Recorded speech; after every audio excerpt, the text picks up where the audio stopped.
Halo, perkenalkan nama saya Yuri. Saya dari Fakultas Hukum Sore Universitas 17 Agustus 45. Di sini saya akan memenuhi tugas mata kuliah saya, penalaran hukum. Saya akan membahas tentang prinsip Fiat Justica Ruat Caelum.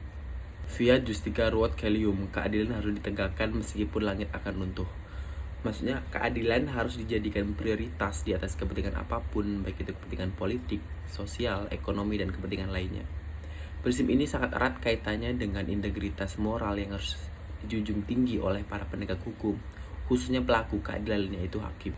Seorang yang memegang teguh prinsip ini akan terus mempertahankan keadilan walaupun mendapat tekanan yang sangat besar, baik itu tekanan terhadap pribadi maupun orang-orang terdekatnya.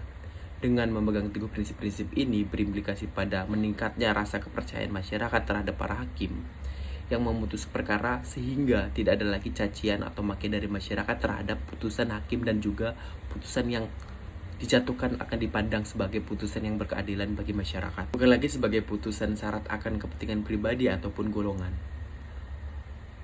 Hal ini akan menjadikan para hakim dan peradilan memiliki marwah, serta putusannya akan memberikan kepuasan terhadap masyarakat. Dan dengan dipegang teguhnya prinsip ini oleh para hakim, menjadikan putusan hakim itu menjadi berkualitas, yang akan meningkatkan martabat pengadilan itu sendiri. Selain itu juga dengan dipegangnya prinsip ini akan menghilangkan kecurigaan masyarakat terhadap intervensi putusan hakim yang dilakukan oleh orang-orang yang akan melindungi kepentingannya. Jika para hakim sudah memegang teguh prinsip ini, orang-orang yang melindungi kepentingannya dinalik hukum akan merasa ketakutan, sehingga hukum tidak lagi dijadikan sebagai alat untuk kepentingan pribadi ataupun golongan. Baru-baru ini terjadi kasus dugaan korupsi penanganan perkara di Mahkamah Agung, di mana seorang hakim didakwa menerima gratifikasi dan melakukan tindak pidana pencucian uang. Jika para hakim sudah menerapkan prinsip Fiat Justica Ruat Caelum, maka keadilan itu dapat tegak dengan sendirinya. Barulah dikatakan bahwa hakim merupakan wakil Tuhan di muka bumi ini.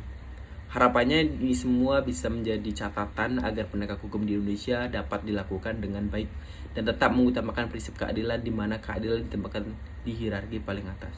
Sekian pendapat dari saya tentang prinsip Fiat Justica Ruat Caelum, dan see you.